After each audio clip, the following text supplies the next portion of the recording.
A violent storm, a stranded military team, a remote farmhouse becomes their only refuge. But when the farmer spots a familiar badge among their gear, his hands go cold. Could one of these men have saved his life decades ago without ever knowing it? The wind had a voice that night, not a whistle or a howl, but a deep, guttural moan that rolled across the fields and pressed against the windows of the Thornton farmhouse like something alive. James stood at the kitchen sink, his rough hands gripping the porcelain edge as he stared out into the blackness. Sheets of rain lashed the land, turning the dirt road into a river of mud. In the distance, the faint glimmer of the barn lights flickered like dying stars. Angela placed a steaming mug of chamomile tea beside him. "You won't sleep tonight, will you?" she asked, her voice calm despite the chaos outside. James didn't look away from the window. Storm like this, something always happens. He wasn't wrong. Just as the clock struck 9, the low growl of an engine pierced through the storm. It was barely audible at first, like a wounded animal caught in the wind. But then, a hard metallic crunch followed. James dropped the mug, and it shattered on the floor. Angela gasped. That was close.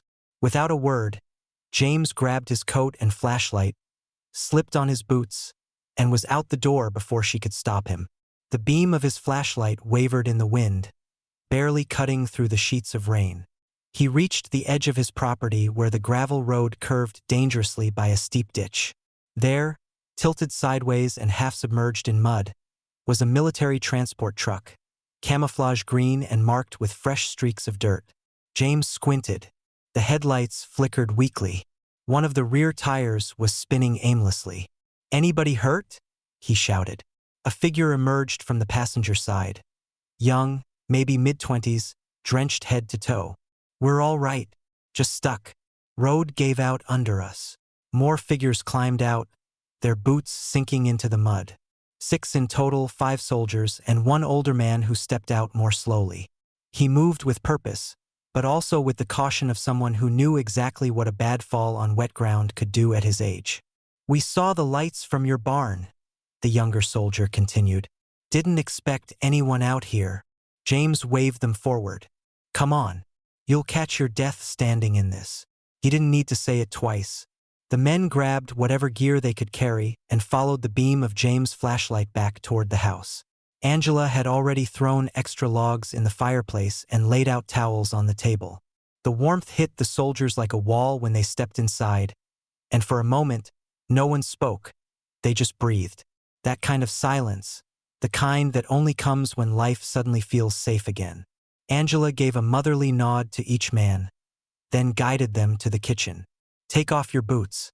I don't care how muddy they are, but you're not tracking that into my living room," she said with a smile.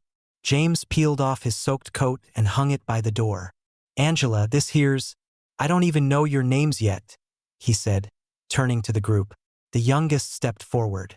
"Lieutenant Roy Danner, sir. Supply Transport Unit. These are my men.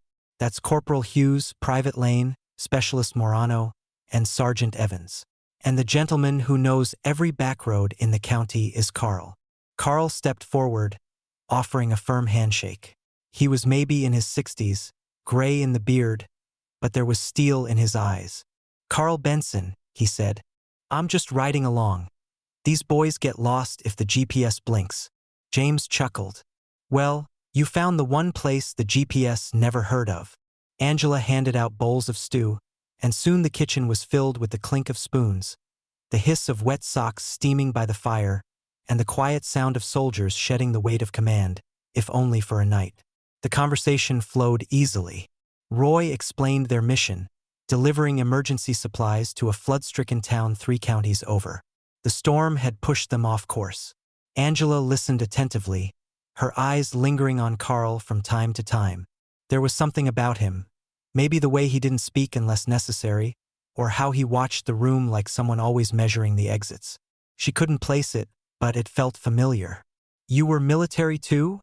she asked gently, refilling his tea. Carl gave a nod. "Long time ago." James raised an eyebrow. "Where'd you serve?" "Vietnam. 1970 to 72. James froze for a second. "Me too. 70 to late 71. Mekong Delta. Their eyes met. Just for a moment. It wasn't tension, it was something older. Recognition without confirmation. Two ghosts looking at each other from opposite ends of the same battlefield. But neither man said more. The storm outside carried the rest of the conversation forward, sweeping away what lingered. Later that night, James walked Carl to the guest room. "Appreciate what you did out there. Helping those boys," James said. As James turned to head back down the hall, a flash of something caught his eye through the cracked door. On top of Carl's rucksack was a worn piece of cloth wrapped tightly around what looked like an old badge. James looked at it for a moment longer than he should have, and then continued walking. Outside, the storm continued to rage. But inside the Thornton home, something long buried was beginning to stir. Shadows of a past neither man had fully left behind. And whether by fate or chance, they were about to face it. Together. The storm hadn't let up. If anything, it had grown fiercer. Now a constant thrum against the windows and roof, like the heartbeat of the land itself in panic. James had barely managed to drift off when a crackle from the two-way radio on the kitchen shelf snapped him awake. "This is Will Greer from Route 19. If anyone hears this, James, you there? That old bridge over Hollow Creek's about to go. It's buckling. Jesus, I just barely got back before the whole thing gave." James was already halfway down the stairs, barefoot and moving fast. He reached the kitchen, turned up the volume, and pressed the mic. "Will? You all right?" Static. Then, "Yeah. But someone's truck is still out on the far side. If that bridge goes, they're done for." James didn't hesitate. He turned to find Carl already in the hallway, fully dressed, boots laced. Behind him, the rest of the young soldiers were starting to stir, their instincts trained to respond to urgency even in unfamiliar homes. Roy appeared, eyes barely open. "What's going on?" "Bridge near Hollow Creek's about to collapse," James said, already pulling on his coat. "Someone's out there, maybe stuck on the other side." "I'm going." "We're going," Carl corrected, his voice firm but even. Angela appeared behind them, worry in her eyes. "James," he kissed her cheek. "We'll be back. Keep the coffee hot." The drive was a crawl. The country road had become a winding trail of mud, puddles the size of bathtubs opening up where the gravel had washed away. Roy took the wheel of the Humvee while James and Carl guided him with shouted directions between thunderclaps. As they approached the bridge, the headlights lit up a haunting scene. Timbers groaning, sagging under the weight of water and age. On the far side, a pickup truck's lights blinked through the rain. Trapped. James jumped out first, sloshing into ankle-deep mud. "Will!" he shouted into the night. A flashlight flicked on across the bridge. "James? That you?" Carl studied the structure, his eyes darting across each beam like he was back in the jungle, evaluating a field crossing under fire. "We have maybe 15 minutes before this gives," he said. "Less if the river rises again." The team didn't need a speech. They moved like clockwork, laying boards, reinforcing the crack supports with chains, steel rods, even fallen branches lashed together with straps from their gear. Carl moved among them silently, like a field commander, pointing, checking knots, listening to the bridge creak beneath their feet. James grunted as he hammered in a wedge with the back of a crowbar. "Feels like old times." Carl didn't look up. "Let's make sure we have more time." They'd barely finished when the truck's engine roared to life. The neighbor, a farmer named Blake, edged forward. The bridge whined, but held. When he made it across, he jumped out, panting. "I thought I was done for." James clapped him on the shoulder. "You just bought this bridge another few hours of life." Blake looked around at the soaked, muddy crew. "I owe you boys a drink. Hell, I owe you a case." Carl stepped back into the shadows, watching the scene but not joining in. By the time they made it back to the Thornton house, dawn was still far off and the rain hadn't let up. Angela had towels laid out again, and the coffee pot was working overtime.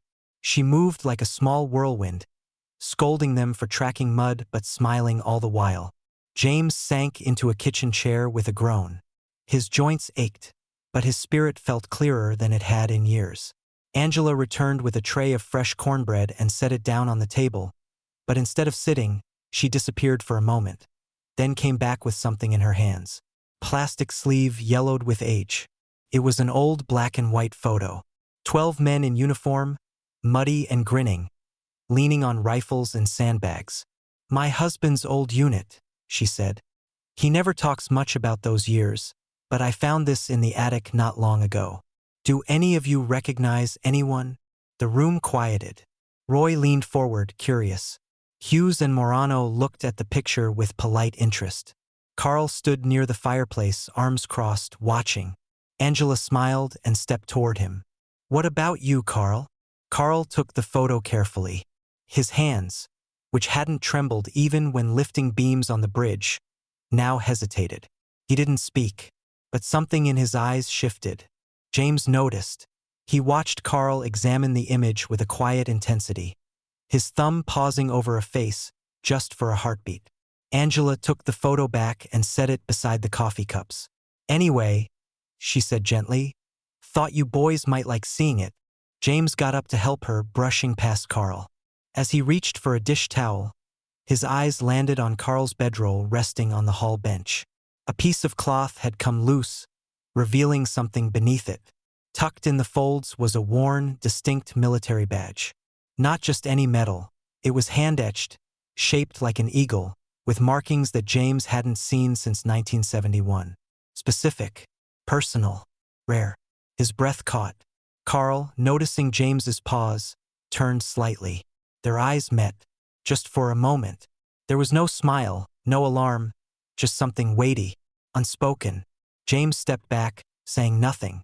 He wiped his hands, grabbed his coffee, and rejoined the others. Outside, the wind had died down slightly, but inside, the tension had begun to build. Not one of conflict, but of memory. A sense that something deeply important had almost been said. Angela touched James's shoulder gently as he sat down again. "You all right?" He nodded slowly, watching Carl across the room. "Yeah, just remembering something I thought I forgot." Morning came quietly, like a truce. The storm had thinned into a slow drizzle, and the trees outside swayed softly, their leaves dripping in rhythm. Inside the Thornton home, the atmosphere was subdued but warm, the way it feels after something important has happened, even if no one quite knows what. Angela moved through the kitchen humming faintly, her hands full of mugs. The scent of fresh coffee filled the air, mingling with damp wool and wood smoke. The soldiers had shed their uniforms and boots, lounging now in flannel shirts and borrowed socks. James sat at the table, silent, watching the steam rise from his cup. Carl stood by the window, quiet as ever, his eyes scanning the mist-covered hills beyond the barn. The photograph still lay on the table. Angela had tucked it inside a glass tray to keep it dry. The image of the platoon, grimy, tired, alive, looked out across the decades like a forgotten memory waiting for permission to speak. Carl finally stepped away from the window. His boots made no sound on the old wooden floor. Without a word, he picked up the photo. Carl studied the faces one by one, his brow slowly furrowing. He didn't speak for a long moment. Then, with a calm so deep it almost sounded casual, he tapped the edge of the photo. "I was there." James raised his head. Carl pointed at a figure lying on a stretcher in the background of the picture. The photo was faded, the details murky, but it was unmistakably a man in bandages, his face turned away, his body slack with unconsciousness. "That was you, wasn't it?" Carl asked quietly. James stared at the image. He couldn't speak. Carl sat down slowly, placing the photo in front of James, rotating it so it faced him. "It was March 1971, Quang Tri Province," Carl began. "Your platoon had gone missing. Intel said it was an ambush, but no one expected it to be that bad. They sent us in 2 days later. By the time we got there, only 4 were still breathing." The room had gone silent. Even Roy, who usually filled gaps with jokes, sat frozen. "I remember smoke, shrapnel everywhere. Jungle lit up like a thunderstorm. We carried the wounded back one by one. I took you last," Carl said. his voice barely above a whisper now. You were half gone. Didn't say a word. But I wasn't going to leave you there. James blinked slowly, his mouth slightly open. I always remembered flashes, sounds, being lifted, my boots dragging. But I never saw your face. Carl looked down. I was transferred the next morning. Never even knew your name. I only remembered the weight of you, the way your dog tags jingled. I kept thinking, this one's still warm. Keep walking. Angela stepped back, hand to her mouth. James sat motionless. He reached for the photo again, stared at it like it had just begun to breathe. You've been in my dreams, James murmured. All these years. That moment, I thought it was a ghost, or something my brain made up to fill the hole. But it was you. Carl didn't respond immediately. He took a long sip of coffee, his hands steady. I recognized the photo last night, he admitted. Didn't want to speak until I was sure. Then I saw your eyes this morning, and I knew. You were the last one I pulled out of that place. James exhaled, the sound caught between a laugh and a sob. He leaned back, pressing both hands to his face. You saved my life, he said, voice thick. And I never thanked you. Carl shook his head. That's not why I carried you. Angela came forward quietly and placed her hand on James's shoulder. For a long while, no one spoke. It wasn't just the memory they were sitting with. It was something larger, something that had waited over 50 years to be spoken aloud. James looked up at Carl again. You never told anyone? Carl shrugged softly. Was just doing what we were trained to do. But I always wondered if you made it. James leaned forward, both elbows on the table, and stared at Carl like trying to memorize him. I did, he said. I made it home, built a life, married Angela, bought this land, drove trucks for 20 years. Then I started farming. Carl nodded slowly. Then it was worth it. Silence settled again, not uncomfortable, just full. Outside, the sun began to break through the clouds, casting long golden streaks across the wet fields. Roy cleared his throat gently. Well, hell, he said. Didn't expect to cry before breakfast. Angela chuckled, wiping her eyes. Let's eat something before all this turns us into puddles. The group rose, slowly shifting toward the kitchen counter, plates and laughter returning bit by bit. But James and Carl stayed seated just a moment longer. Between them lay a photo, a memory, and a badge that had never been meant to bind, but had. And now, at last, it had brought two lives full circle. The sun finally returned. Not bold, not dramatic, just gentle. It crept through the thinning clouds, stretched across the soaked fields, and wrapped the Thornton farm in the kind of light that feels like permission to breathe again. By mid-morning, the house was filled with the rustle of gear and the clatter of boots. The young soldiers were packing up, their truck cleaned and restocked, the bridge repair still muddy on their clothes. James shook each hand with quiet pride, his weathered fingers gripping theirs with firm gratitude. Angela hugged them all, insisting they leave with bags of homemade jerky and jars of peach preserves. Roy tried not to cry and failed halfway through a joke. Then it was just the three of them, James, Angela, and Carl, watching the truck disappear down the road, taillights blinking into the mist. You sure you don't want to ride with them? James asked, glancing sideways. Carl gave a half-smile. Got nowhere to be for a few more hours. Besides, you said something about that old barn roof needing a second pair of eyes. Angela grinned and waved them both off. Go. I'll have lunch ready when you're done playing heroes again. The barn was quiet, its red paint faded and peeling, the wood swollen from the rain. Inside, it smelled of old hay, motor oil, and years of stories soaked into the beams. The two men worked in companionable silence, moving crates, hammering down loose planks, talking only when necessary. They didn't need words to share the weight between them. At one point, Carl stepped outside, phone in hand.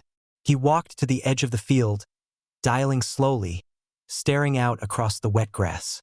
Back inside, James kept working. He paused now and then, catching himself looking at Carl through the open doors, trying to process what it meant to finally know. To have a name, a face, a living person attached to the moment that haunted him for decades. He'd imagined the man countless times over the years, always a blur, always silent. And now here he was, in his barn, fixing loose boards and swatting flies. Shortly after dawn, as dew glistened on every surface, a car crunched up the gravel road. It wasn't a soldier's vehicle. A civilian courier stepped out with an envelope in hand. Angela met him at the door. "Mr. Thornton?" "No, ma'am. It's for Mr. Carl Benson." She turned to call out, but Carl was already walking up the steps, wiping his hands on an old rag. He thanked the courier, took the envelope, and held it for a moment before speaking. "I asked my daughter to dig something up from the file cabinet in my study," he said. "Didn't think I'd ever need it again." James watched as Carl opened the envelope carefully, hands steady. Inside was a set of worn pages, faded, yellowed, edges curling slightly. The header read, "After Action Report, Operation Ember Wind, March 1971. Carl handed the packet to James without a word. James took it slowly, as if holding something fragile. He sat down, laid the papers on the table, and began to read. Line by line, name by name, the past opened up like a wound that had never fully healed. He whispered each name aloud, voice cracking, hands trembling. Seeing their faces, remembering their jokes, their cigarettes, the way they'd walked, the nicknames they hated. He paused on one. Corporal Duncan. He took shrapnel in the side. "Wouldn't stop singing Sinatra the whole way out," James murmured. Carl chuckled softly. "Thought I imagined that." James looked up, his eyes shining. He was real. They were all real. "I haven't said some of these names out loud in 50 years. Angela sat beside him, hand on his back, eyes misted. "Thank you," James said suddenly, voice catching. Carl met his gaze. "I've thought about this moment more times than I can count," James continued. "In the hospital, at night, when I looked at my kids, when I was building this place. I used to lie in bed and practice what I'd say if I ever met the man who carried me out of hell." He paused, swallowed hard, then leaned forward. "And now that I have the chance, I don't want to mess it up, so I'll just say it plain." He reached across the table and laid a hand on Carl's arm. "Thank you for saving me." Carl didn't speak. He simply nodded, eyes red-rimmed, jaw tight. Then he stood. James rose too. The two men embraced, not politely, not quickly. It was the kind of hug that draws from the spine, that cracks something open. Two brothers bound not by blood, but by war. Not by family, but by survival. Not by what they remembered, but by what they had never forgotten. Angela stood quietly nearby, wiping her cheeks. "I never thought I'd see the day," she whispered. "And I'm so glad I did." Outside, the sun broke through the clouds completely. The fields glistened. The trees stood tall. The wind had calmed. And somewhere deep in the silence, a ghost finally rested. This story reminds us that some debts live quietly in the heart, waiting for the right moment to be repaid. What would you say to the person who once saved your life? Let us know in the comments. And if this story moved you, don't forget to like, share, and subscribe to embrace the journey for more powerful true-to-life stories. See you in the next video.